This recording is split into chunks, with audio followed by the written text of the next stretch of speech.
Hello बच्चों, आज start करते हैं इलेक्ट्रोस्टैटिक का नेक्स्ट टॉपिक।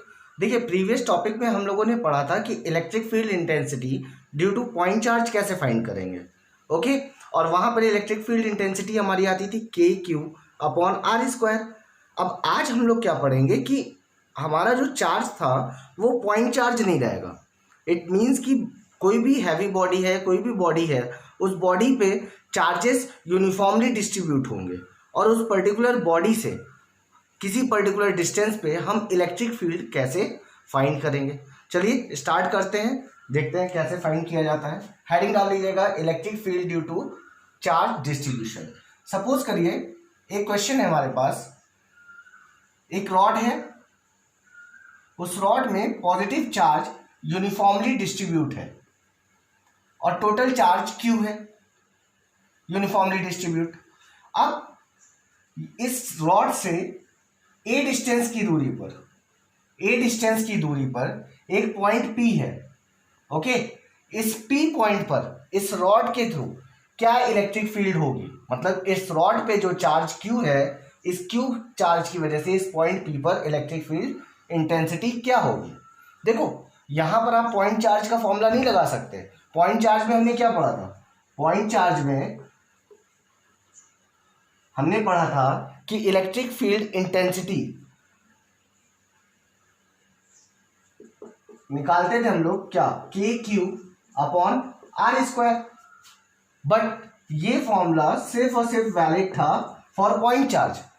आज यहां पे पॉइंट चार्ज नहीं है, यहां पर क्या है, यहां पर डिस्ट्रीब्यूटेड चार्ज है। इसके लिए देखो बेटा कैसे सॉल्व करते हैं, सीख लीजिए। मान लीजिए कि ये पॉइंट है P और इस P पॉइंट पे हमें इलेक्ट्रिक फील्ड निकालनी है। ओके, अब इस P पॉइंट पे इलेक्ट्रिक फील्ड कैसे फाइंड होगी? आप एक काम करो, यहां पर किसी भी पर्टिकुलर डिस्टेंस पे एक एलिमेंट कट कर लो, जो कि पॉइंट P से x डिस्टेंस की दूरी पे है, सपोज कर लो, और इस रॉड की लेंथ आपको गिवन है L। ओके, अब मान लो कि x डिस्टेंस पे आपने ये एलिमेंट कट कर लिया। अब ये जो एलिमेंट आपने कट किया होगा, ये एलिमेंट बहुत छोटा सा है। इट मीन्स कि यहाँ पे जो चार्ज Q था, तो ये क्या हो जाएगा, dQ हो जाएगा। और अगर ये पूरी रॉड की लेंथ L है और ये हमने छोटा सा एलिमेंट कट किया है, तो ये जो एलिमेंट की लेंथ होगी वो लेंथ हमारी dL होगी। क्लियर है? अब ये जो छोटा सा चार्ज है dQ, ये इस पॉइंट से पॉइंट चार्ज की तरह बिहेव करेगा। इट मीन्स कि ये हमें कैसा दिखेगा, पॉइंट चार्ज दिखेगा। अब हम इस पे क्या कर सकते हैं, पॉइंट चार्ज वाला फॉर्मूला वैलिड कर सकते हैं। चलिए देखते हैं, पहले लिख लेते हैं कि small dQ behave like a point charge. अब अगर ये पॉइंट चार्ज की तरह बिहेव कर रहा है, इट मीन्स हम यहाँ पे क्या, कि हम यहाँ पर पॉइंट चार्ज का फॉर्मूला वैलिड कर सकते हैं। तो हम यहाँ पे लिखेंगे D = K। अब बेटा यहाँ पे चार्ज Q था, यहाँ पे चार्ज हमारा इस एलिमेंट का क्या है, dQ, और इस एलिमेंट से इस पॉइंट की डिस्टेंस क्या है, x, सो x²। क्लियर है? अब एक बात बताओ, हमें इस पूरी रॉड के थ्रू इस पॉइंट पर जो इलेक्ट्रिक फील्ड लग रही है वो निकालनी है। इट मीन्स कि जो एलिमेंट हमने dQ कट किया है, ये एलिमेंट अगर हम इस पॉइंट से लेकर के इस पॉइंट तक कट करते हैं और सारे एलिमेंट्स को ऐड कर देते हैं, सारे एलिमेंट से निकलने वाली इलेक्ट्रिक फील्ड को ऐड कर देते हैं, तो क्या हमें पूरी ओवरऑल इस रॉड से इस पॉइंट पर लगने वाली इलेक्ट्रिक फील्ड मिल जाएगी? ऑफ कोर्स मिल जाएगी। तो इस तरह की चीजों को ऐड करने के लिए हमारे पास एक टर्म है इंटीग्रेशन। क्लियर? तो हम इंटीग्रेशन का यूज करके इस टर्म को इंटीग्रेट कर सकते हैं। चलो चेक कर लो कि x की डिस्टेंस यहां पर क्या होगी, a होगी। भाई इस पॉइंट से x की डिस्टेंस क्या होगी, a होगी। अगर यहां पे हम कोई एलिमेंट कट करें तो इस पॉइंट से इस यहां तक की डिस्टेंस क्या होगी, ये a + L। तो यहां पे हम x की वैल्यू क्या लिख सकते हैं, a + L। क्लियर हो रहा है? तो अब यहां पे इंटीग्रेशन करेंगे तो कहां से कहां तक करना है, a से a + L तक। अब एक चीज देखो, यहां पर ये जो आएगा पूरी ओवरऑल इस रॉड की इलेक्ट्रिक फील्ड, वो तो E नेट हो गया,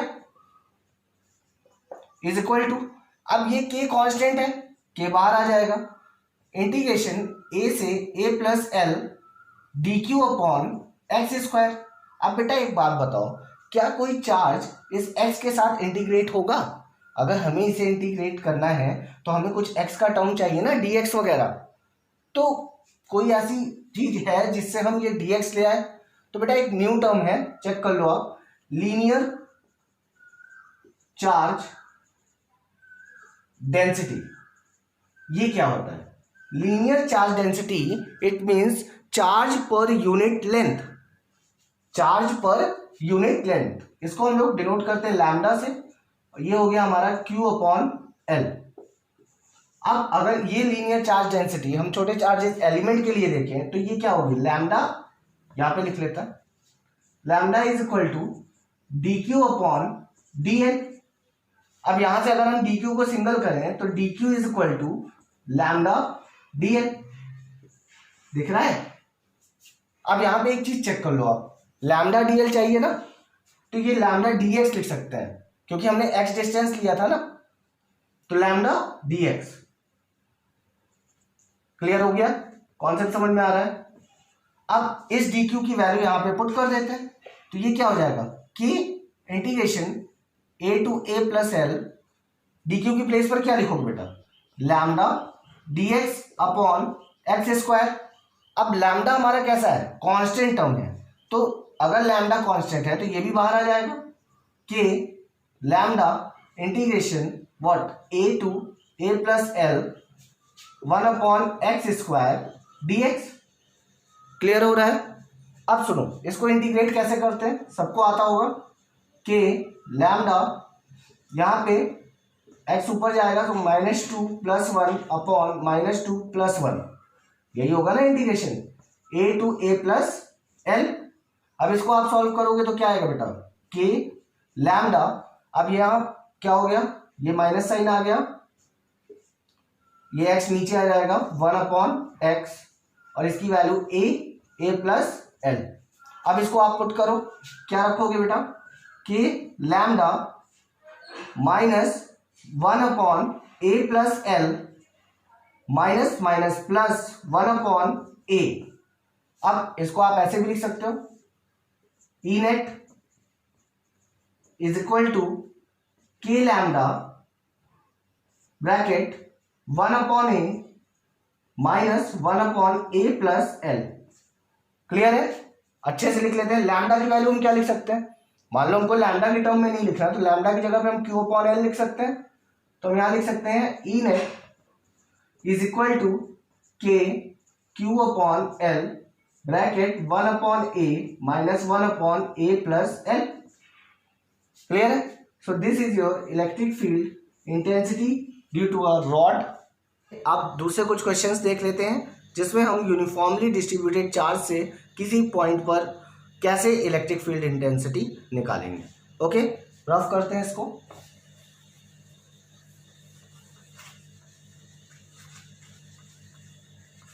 कॉन्सेप्ट क्लियर है? समझ में आया ये वाला? ठीक है। अब नेक्स्ट क्वेश्चन बेटा देख लेते हैं हम लोग। नेक्स्ट क्वेश्चन है जिसमें एक वायर है, वो सेमी सर्कुलर वे में रखा हुआ है और इस पर यूनिफॉर्मली चार्ज डिस्ट्रीब्यूट है। ओके, और फिर आपसे क्वेश्चन में पूछा है कि इसके सेंटर ओ पर आप इलेक्ट्रिक फील्ड बताओ इंटेंसिटी, और इसका जो रेडियस है वो रेडियस इसकी आर है। अब बेटा इस तरीके का क्वेश्चन हम कैसे करेंगे? देखो, इस तरीके के क्वेश्चन को करने के लिए हम सबसे पहले यहां पे भी आर लिख लेते हैं। हम सबसे पहले क्या करते हैं कि इस पर्टिकुलर कंडीशन में एंगल की वे में कुछ एंगल ऊपर जा करके एक छोटा सा एलिमेंट कट कर ले। भाई अब की बार जो चार्जेस है वो कहाँ है? इस वायर पे है ना, तो हम थीटा एंगल सपोज कर लो ऊपर गए और यहां से हमने एक छोटा सा एलिमेंट कट किया, ये क्लियर? इस छोटे से एलिमेंट को कट किया और ये जो एंगल होगा ये क्या होगा हमारा? D theta. क्या होगा? D theta. और ये डिस्टेंस हमारी आर होगी। यहां पर ये जो छोटा सा एलिमेंट कट किया है ये एलिमेंट कैसा है? डी क्यू है ना, और इसकी लेंथ क्या होगी? डी एल होगी। कॉन्सेप्ट समझ में आ रहा है। और हाँ, इस पूरे रॉड पर जो चार्ज है वो चार्ज कौन सा है, क्यू। टोटल चार्ज कितना है, क्यू। क्लियर हो रहा है। चलो एक बार फिर से समझा देते हैं कि एक हमारे पास वायर है, उस वायर पे क्यू चार्ज डिस्ट्रीब्यूटेड है यूनिफॉर्मली, फिर उसके सेंटर पे इलेक्ट्रिक फील्ड इंटेंसिटी पूछा है। तो अब आप क्या करोगे, थीटा एंगल ऊपर जा करके एक छोटा सा एलिमेंट कट करोगे। क्लियर। जो डी क्यू चार्ज होगा और उसकी जो लेंथ होगी वो क्या होगी, डी एल होगी। क्लियर हो रहा है। अब जब आप ऐसे कट किए तो अब आपको पता है कि एक इलेक्ट्रिक पॉजिटिव चार्ज है ना, तो इसकी जो इलेक्ट्रिक फील्ड होगी वो इधर लगेगी, डी। अब ये एंगल थीटा है तो ये एंगल भी क्या होगा बेटा, थीटा होगा। अब आप एक चीज देखो, ये डी थीटा एंगल पर है, इट मीन्स कि इस डी का कंपोनेंट बनेगा, दो कंपोनेंट बनेंगे। थीटा के साइड जो कंपोनेंट होता है वो बेटा क्या होता है, डी कॉस थीटा, थीटा की तरफ कॉस थीटा। और इस साइड जो कंपोनेंट बनेगा वो कंपोनेंट क्या बनेगा, डी साइन थीटा। क्लियर हो रहा है। इट मीन्स कि अब की बार दो कंपोनेंट हो गए इस इलेक्ट्रिक फील्ड के। तो अब इसको कैसे सॉल्व करेंगे, अब यहाँ पे आप थोड़ा सा देखना कि अगर इस डी क्यू चार्ज की वजह से ये डी आई और इसके दो कंपोनेंट बने, तो हो सकता है कि एक चार्ज डी क्यू यहाँ पे भी हम कट करेंगे। भाई यूनिफॉर्मली पूरा निकालना है ना हमें। तो अगर हम ये चार्ज यहाँ पे कोई डी क्यू चार्ज है, डी क्यू एलिमेंट कट किया, तो इससे लगने वाली इलेक्ट्रिक फील्ड इंटेंसिटी इधर होगी और उसका भी जो नेट होगा तो उसमें डी कॉस थीटा इधर और डी साइन थीटा इधर। चलो दिखा देते हैं। मान लो थीटा एंगल आप इधर से आए और यहाँ पे भी आपने एक कोई क्या कट किया, एलिमेंट कट किया जिसका डी क्यू डी एल यही होगा चार्ज। तो इससे लगने वाली इलेक्ट्रिक फील्ड क्या होगी, इधर होगी, डी। अब इसका जो कंपोनेंट होगा तो डी कॉस थीटा इधर आएगा ना बेटा, और डी साइन थीटा इधर ही आएगा। तो इट मीन्स कि डी कॉस थीटा एक दूसरे को क्या कर देंगे, कैंसिल कर देंगे। समझ में आ रहा है। मतलब डी कॉस थीटा वाला जो कंपोनेंट होगा वो कंपोनेंट हमारा कैंसिल हो जाएगा और डी साइन थीटा वाला कंपोनेंट जो होगा वो क्या है, ऐड होगा ना, एक ही डायरेक्शन में ऐड हो जाएंगे। क्लियर। चलिए स्टार्ट करते हैं। तो कैसे निकालेंगे बेटा, देखो अब की बार हमें इंटीग्रेट क्या करना है, डी साइन थीटा। अब डी साइन थीटा को अगर आप इंटीग्रेट करोगे, कहां से कहां करोगे बेटा, 0 to पाई। देखो एंगल चेंज हो रहा है, जो हमारे चार्ज है वो वायर पे है, तो एंगल की वे में हमारा चेंज हो रहा है 0 से 180 डिग्री, ये चेंजेस होंगे। डी साइन थीटा, अब इसको आप क्या लिख सकते हो, डी को क्या लिख सकते हो बेटा, K D Q upon R square और साइन थीटा। इंटीग्रेट करना है 0 to पाई। अब कांस्टेंट टर्म को बाहर कर लेते हैं। देखिए कांस्टेंट क्या है, के बाहर आ गया बेटा, देखो आर स्क्वायर भी बाहर आ गया। आर स्क्वायर क्यों बाहर आया, सुनो देखो आर की वैल्यू क्या है, कांस्टेंट है ना पूरे केस में, 0 से 180 डिग्री तक आओगे तो हर जगह पे आर की वैल्यू कांस्टेंट है, इट मीन्स आर भी बाहर आ जाएगा। अब बचा क्या, 0 to pi D Q sine theta.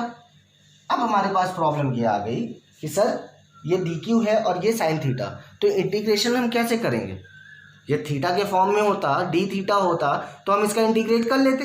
तो इसके लिए फिर से हम इसको चेक करते हैं चार्ज डेंसिटी से, linear charge density. Linear charge density क्या होती है बेटा, अभी बताया था, lambda is equal to Q upon L, ये होगा। तो यहां से lambda is equal to D Q upon, अब ये छोटा सा लेंथ क्या है, डी एल है। अब इसको आप इधर लेके आओ, so lambda D L is equal to D Q, lambda D L is equal to D Q.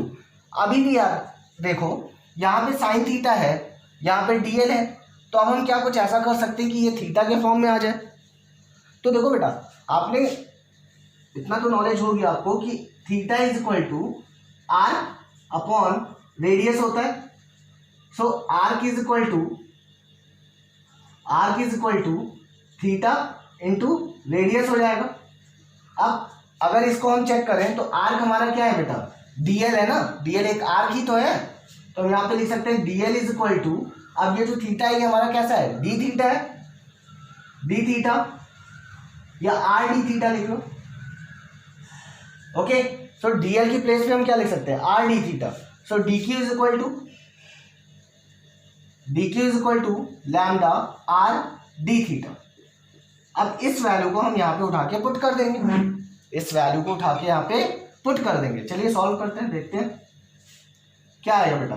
के upon R square integration 0 to pi D Q की वैल्यू क्या रखेंगे, डी क्यू की वैल्यू रखेंगे lambda R D theta and sine theta. Clear है। अब देखो lambda और आर बाहर आ जाएगा, इट मीन्स कि अपॉन आर बाहर आएगा तो नीचे आर बचेगा लैम्डा। अब sine D theta it means sine theta का इंटीग्रेशन में माइनस कॉस थीटा। तो अब हम यहाँ पे क्या लिखेंगे बेटा, माइनस कॉस थीटा 0 टू पाई। अब यहाँ पे वैल्यू पुट करते हैं कि अपॉन, अब लैम्डा की वैल्यू आप चाहो तो क्यू अपॉन एल लिख सकते हो, तो यहाँ पे लिख लेते हैं क्यू। अब बेटा देखो ये आर है, एल क्या है, पूरे वायर पे चार्ज डिस्ट्रीब्यूट है ना, और ये सेमी सर्कुलर है, इट मीन्स कि यहाँ पे क्या होगा पाई आर। समझ में आ रहा है। अब माइनस कॉस थीटा है तो minus cos pi minus cos 0। अब बेटा यहाँ पे इसकी वैल्यू चेक करो क्या आएगी, कि Q upon pi R square, और यहाँ पे क्या होगा कॉस 180 की वैल्यू होती है -1, सो माइनस माइनस प्लस 1 हो जाएगा, माइनस कॉस 0 की वैल्यू 1, और यहाँ पे माइनस था ये प्लस हो जाएगा बेटा, सो 1। ओवरऑल ऐड हुआ तो क्या आ गया 2kq upon pi R square. इसको आप नोट करो बेटा, it is your electric field intensity. समझ में आ रहा है, at center O. Concept clear है, कोई प्रॉब्लम है? फिर से एक बार बता दूं, चेक कर लो। एक सेमी सर्कुलर वायर था, यूनिफॉर्मली डिस्ट्रीब्यूटेड चार्ज है इसमें, इसके सेंटर ओ पर, जिसकी रेडियस आर थी, इसके सेंटर ओ पर आपसे इलेक्ट्रिक फील्ड इंटेंसिटी पूछा है। अब आप कैसे निकालोगे, यहाँ पे एक एलिमेंट डी क्यू कट करोगे जिसका लेंथ डी एल होगा, वहां से आप इलेक्ट्रिक फील्ड इंटेंसिटी डी बनाओगे, तो इसके दो component D cos theta D sine theta बनेंगे। डी कॉस थीटा कैंसिल हो जाएगा, क्यों, क्योंकि मिरर कंडीशंस में इसके एलिमेंट्स कट हो रहे हैं। ठीक है, डी साइन थीटा का इंटीग्रेशन करोगे 0 से पाई तक, क्योंकि एंगल में डिस्ट्रीब्यूटेड है। ठीक है, तो यहाँ पर 0 से पाई तक करोगे K D Q upon R square, sine theta लिख लिया। अब इसके बाद के आर स्क्वायर बाहर किया, डी क्यू साइन थीटा होता नहीं है, तो अब इसको हम क्या करेंगे, किसी तरह थीटा के फॉर्म में लाने की कोशिश कर रहे हैं। सो लीनियर चार्ज डेंसिटी की हेल्प से हम इसको सॉल्व करेंगे। फिर हमें पता है theta is equal to R upon radius होता है, उससे हम D L is equal to R D theta निकाल लेंगे, यहाँ पे वैल्यू पुट कर देंगे, और उसके बाद यहाँ पे इस पूरे इक्वेशन में डी क्यू की value lambda R D theta लिख लेंगे। फिर हम इसको सॉल्व करेंगे, सॉल्व करने पर हमारा आएगा 2kq upon pi R square. Concept समझ में आया? कैसे कर लोगे अब अपने से। ठीक है, बुक में क्वेश्चंस दिए होंगे तो ट्राई करिएगा उसको। चलिए नेक्स्ट देखते हैं बेटा। तो नेक्स्ट क्वेश्चन हमारा है कि हमारे पास एक क्वाड्रेंट है, क्लियर, और इस क्वाड्रेंट में ये जो वायर है ये क्वाड्रेंट में है और इस पर चार्ज डिस्ट्रीब्यूट है। अब हमें इस पॉइंट ओ पर, यहाँ पर पॉइंट ओ है, इस ओ पॉइंट पे हमें इलेक्ट्रिक फील्ड इंटेंसिटी निकालना है। अब बेटा क्या करेंगे, यहाँ पे देखो, फिर वही करेंगे, यहाँ से थीटा एंगल ऊपर जाएंगे, फिर यहाँ पर एक छोटा सा एलिमेंट डी क्यू कट करेंगे जिसकी लेंथ डी एल होगी। क्लियर हो रहा है, ये एंगल हमारा डी थीटा होगा, ये भी हमारे रेडियस आर होगी। क्लियर। अब इससे क्या होगा कि डी इधर लगेगा, समझ में आ रहा है। अब अगर डी इधर लगेगा बेटा तो इसके दो कंपोनेंट बनेंगे, भाई यहाँ से ये थीटा एंगल है तो ये भी थीटा होगा ना, तो एक कंपोनेंट इसका इधर होगा, यहाँ पे क्या होगा डी कॉस थीटा, और एक कंपोनेंट इसका इस साइड होगा डी साइन थीटा। अब की बार देखो बेटा कि जब ये एलिमेंट और इसके कंपोनेंट बन रहे हैं तो ये कैंसिल नहीं होंगे। इट मीन्स कि अब की बार जो हमें इलेक्ट्रिक फील्ड इंटेंसिटी निकालनी होगी वो दोनों कंडीशन में निकालनी होगी, एक एक्स एक्सिस के फॉर्म में और एक वाई में। क्लियर है। फिर उसका हम ई नेट निकालेंगे, ये तो रिजल्टेंट है ना। क्लियर हो रहा है। तो देख लेते हैं, इसको हम मान लेते हैं ये ई एक्स है और इसको हम मान लेते हैं ये ई वाई है। ठीक है, चलिए सो ई एक्स निकालते हैं पहले। ई एक्स क्या होगा बेटा, it means D sine theta, अब डी साइन थीटा का इंटीग्रेशन करोगे कहां से कहां, 0 से π/2, अब की बार 90 है ना, सो π/2।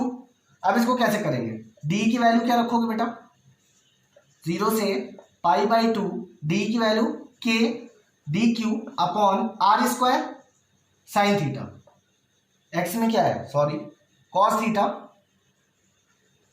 तो यहां पे क्या लिखोगे कॉस थीटा।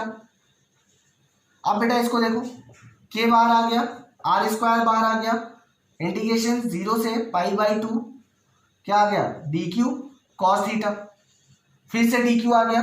तो अब इसको हम क्या लिख सकते हैं, जल्दी जल्दी बताओ, अभी बताया था what, lambda is equal to q upon l, फिर lambda is equal to dq upon dl, फिर lambda dl is equal to dq, dl को बेटा क्या लिख सकते हैं r d theta, so lambda r d theta is equal to dq, ये लिख सकते हैं।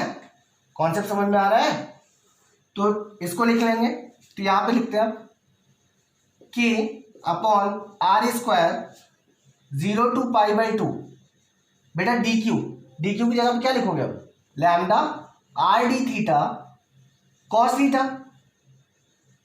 क्लियर हो रहा है, समझ में आया, अभी बताया था ना ये कैसे किया, linear charge density is equal to charge per unit length, यहां से हमने dq अपॉन dl लिखा, lambda dl is equal to dq। अब यहाँ पे तो थीटा है ना, तो हमें थीटा के फॉर्म में लाना है, तो हमने क्या किया कि आर्क वाला फॉर्मूला लगाया और वहां से हमने इसको सॉल्व किया, तो आर डी थीटा आ गया। अब इसकी वैल्यू हमने पुट करी, अब यहाँ पे ओवरऑल पुट कर दिया। कॉन्सेप्ट समझ में आया, ठीक है।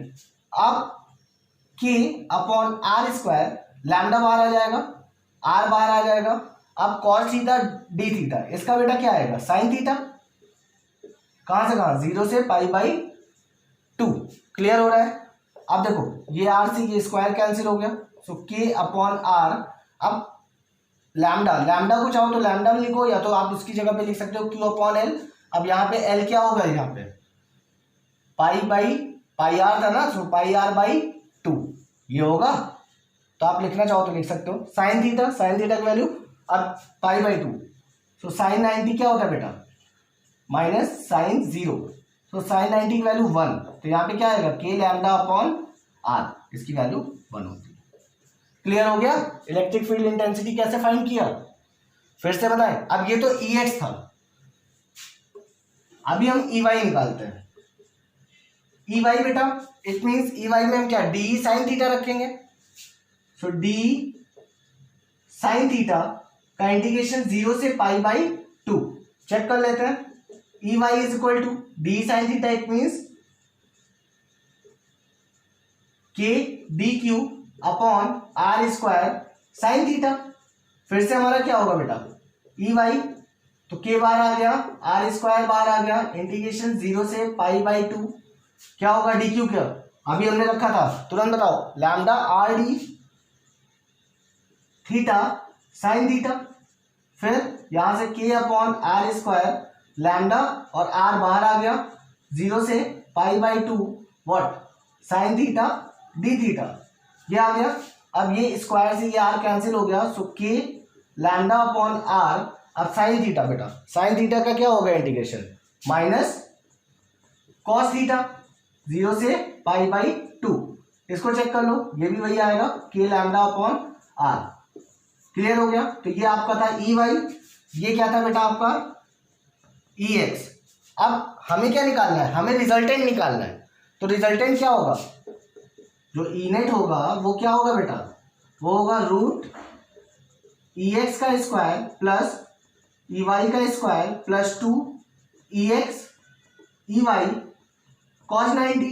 अब बेटा cos 90 की वैल्यू 0 होगी, तो ये पूरा 0 हो जाएगा, तो अब क्या लिखोगे Ex का स्क्वायर प्लस Ey का स्क्वायर। अब यहां से चेक कर लो, Ey और Ex दोनों की वैल्यू सेम है, इट मीन्स व्हाट, यहाँ पे वैल्यू पुट करोगे तो अंडर रूट 2 ई ये आएगा, Ex लिखो या Ey लिख लो, ई नेट, तो Ex की वैल्यू पुट करोगे क्या आएगा बेटा, Ex की value E net is equal to root 2 k lambda upon r। सही करते हैं, साफ साफ लिखते हैं, कैसे लिख देते हैं, E net is equal to √2 के लैम्डा अपॉन आर। नोट करिएगा और सॉल्व करिए इसको, कई बार प्रैक्टिस करिए बेटा, तभी आपसे आएगा, और बार बार प्रैक्टिस करते रहिए। अब नेक्स्ट जो टॉपिक हमारा है वो बोर्ड एग्जामिनेशन के लिए बहुत इंपॉर्टेंट है। देखिए बोर्ड एग्जामिनेशन में उसकी कहीं ना कहीं डेरिवेशन पूछ लेता है या फिर उससे रिलेटेड कोई क्वेश्चन दे देता है। So the next topic is electric field on the axis of charge ring. बेटा ये आपके बोर्ड एग्जामिनेशन के लिए बहुत इंपॉर्टेंट है, इसकी डेरिवेशन पूछ लेता है आपसे या फिर इससे रिलेट करके कोई क्वेश्चन दे देता है, तो इसको सीखिए आप और ये आपके लिए हेल्पफुल होगा। ठीक है, देखिए इसमें दिया क्या है कि एक रिंग है, उस रिंग पे चार्ज डिस्ट्रीब्यूट है यूनिफॉर्मली, और उस रिंग के सेंटर से x डिस्टेंस की दूरी पर एक पॉइंट P है। उस P पर हमें इलेक्ट्रिक फील्ड इंटेंसिटी निकालनी है इस रिंग के थ्रू। आप कैसे निकलेगा बेटा, एक काम करते हैं, यहाँ पर हम dq एलिमेंट कट कर लेते हैं, बात समझो, और यहाँ से एक स्मॉल r डिस्टेंस दूरी पर इसकी इलेक्ट्रिक फील्ड इंटेंसिटी लगेगी। अब यहाँ से क्या होगा कि d इधर होगा। अब इस d के दो कंपोनेंट बन सकते हैं, एक इधर बनेगा d cos थीटा, एक कंपोनेंट इधर बनेगा बेटा, क्या बनेगा d sin थीटा। फिर आप देखो इसकी रेडियस r है, दिया हुआ है, चार्ज q इसमें पूरा है और रेडियस क्या है r है। अब यहाँ पे देखो बेटा क्या करेंगे, अब ये d sin थीटा, ये d cos थीटा है। अब अगर हम देखें कि क्या दोनों कंपोनेंट का हमें निकालना होगा, तो अगर आप सोचो कि dq एलिमेंट आपने यहाँ कट किया, अगर आप dq एलिमेंट यहाँ पे कट करते हो तो यहाँ से क्या होगा, इधर लगेगी d की डायरेक्शन ये होगी, इसका एक कंपोनेंट ये थीटा एंगल है, सो ये भी थीटा, सो d cos थीटा, इधर ये भी थीटा, ये θ1 θ2 जो भी मान लो, तो ये भी क्या होगा आपका थीटा होगा, तो इससे d cos थीटा इधर आएगा। कॉन्सेप्ट समझ में आ रहा है, यहाँ पे इसका d sin थीटा इधर जाएगा। अब बेटा देखो यहाँ पे क्या होगा, d sin थीटा दोनों के कंपोनेंट आपस में कैंसिल हो जाएंगे, मतलब ईच पर्टिकुलर dq एलिमेंट के लिए उसका d sin थीटा वाला जो कंपोनेंट होगा वो आपस में क्या हो जाएगा, कैंसिल हो जाएगा। क्लियर हो रहा है, तो ऐड क्या होगा, सिर्फ d cos थीटा, क्योंकि d cos थीटा की डायरेक्शन एक ही साइड है। कॉन्सेप्ट समझ में आ रहा है, चलो स्टार्ट करते हैं।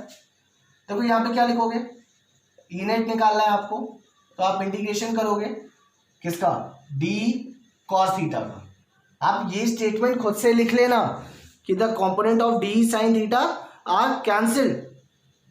क्लियर है, तो यहाँ पे क्या लिखोगे, d cos theta whole ring के लिए निकालना है, तो यहाँ पे d की वैल्यू क्या रखोगे, k dq upon r square cos theta.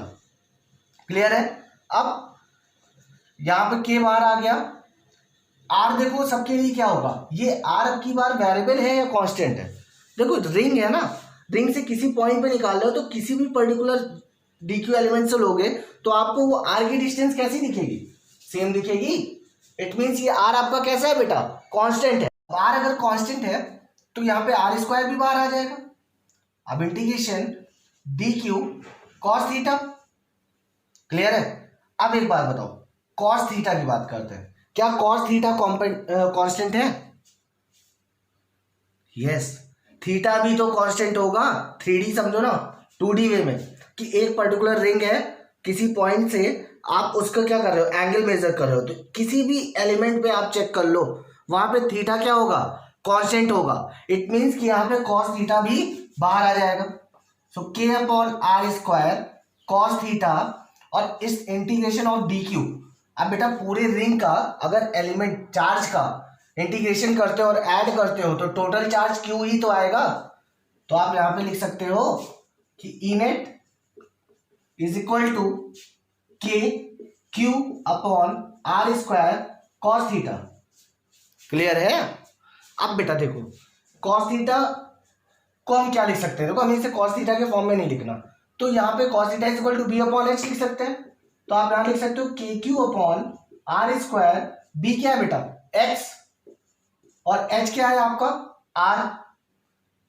Clear है, तो ये आप लिख सकते हो के क्यू अपॉन r क्यू। अब देखो एक और चीज समझो, ये आर तो आपने लेट किया था ना कि आर डिस्टेंस पे है, बट हमें दिया क्या है, सिर्फ चार्ज क्यू और कैपिटल आर दिया है और एक्स डिस्टेंस दिया है। तो हम इस आर को क्या इन टर्म्स में लिख सकते हैं, देखो ये 90 डिग्री है, क्या है 90 डिग्री। तो आप कहीं ना कहीं ये लिख सकते हो कि R is equal to R square is equal to R square capital R square plus X square. तो आर इज इक्वल टू क्या आएगा बेटा, R is root of R square plus X square. Clear हो गया। तो अब इस value को आप यहां पे पुट कर सकते हो। So E net is equal to K Q upon, अब देखो इसकी वैल्यू क्या होगी, R square plus X square की 1/2 इंटू 3, इट मीन्स 3/2।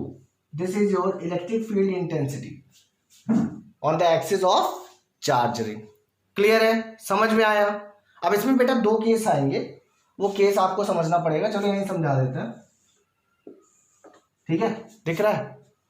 अब देखो यहाँ पे केस क्या होगा कि अगर मान लो कि ये जो पॉइंट एक्स मतलब एक्स डिस्टेंस पे पॉइंट पी था ना, अगर ये पॉइंट पी सेंटर पे प्लेस्ड हो, अगर ये पॉइंट पी रिंग के सेंटर पे प्लेस्ड हो तो एक्स तो 0 हो जाएगा। तो आप यहां लिख सकते हो कि if X is equal to 0 तो व्हाट क्या होगा, अगर x 0 होगा, यहाँ पे K Q X upon R square plus X square 3/2 कर लेना, ठीक है। अगर x की वैल्यू 0 होगी तो x की वैल्यू 0 रखते ही क्या होगा, इलेक्ट्रिक फील्ड ई नेट भी क्या हो जाएगा, 0 हो जाएगा। This is your case 1। अब केस सेकंड समझते हैं, ये फर्स्ट केस था। सेकंड केस क्या है, सेकंड केस ये है कि अगर मान लो x is much much much greater than r, अगर ये x बहुत दूर हो, मतलब r से ये बहुत ज्यादा बड़ा हो, तो कहीं ना कहीं r की वैल्यू x के सामने 0 होगी, r की वैल्यू x के कंपैरिजन में 0 होगी। तो वहां पर हम r की प्लेस पर 0 रखेंगे, तो यहां पे हम सिर्फ क्या लिख सकते हैं कि E net is equal to K Q X upon r की वैल्यू 0 रखोगे तो क्या आएगा बेटा, x square into 3/2, it means Q. अब यहां से क्यूब और ये x कट करोगे, सो K Q upon x square. आप देखो यहां से एक इंपॉर्टेंट चीज, इंपॉर्टेंट क्या है कि जब x बहुत बड़ा था तो ये हमें इसका r छोटा हो गया, मतलब r 0 हो गया। अगर r 0 हो गया इट मीन्स कि ये जो रिंग थी ये हमें पॉइंट चार्ज की तरह दिखने लगी, और अगर ये रिंग पॉइंट चार्ज की तरह दिखने लगी तो इस पर पॉइंट चार्ज वाला फॉर्मूला वैलिड होना चाहिए, उसकी तरह बिहेव करना चाहिए। क्या देख लो यहाँ पे ये पॉइंट चार्ज का फॉर्मूला है K Q upon R square, so K Q upon x square. Clear हो रहा है, इट मीन्स कि अगर x is much much greater than r then this ring behave like a point charge. Concept clear है। अब एक case और देख लो इसमें, इफ यहां बता देते हैं, if point P is placed at infinity, clear, ये इंफिनिटी पे है, वहां पर भी इलेक्ट्रिक फील्ड कैसी होगी, ई नेट कैसा होगा, 0 होगा। पुट करके देख लो, कॉन्सेप्ट समझ में आया। तो ये बहुत ही इंपॉर्टेंट टॉपिक है, इसको आप बार बार प्रैक्टिस करना, बुक से भी एक बार रीड कर लेना पूरा, क्लियर है, और इसको लगाते रहिए।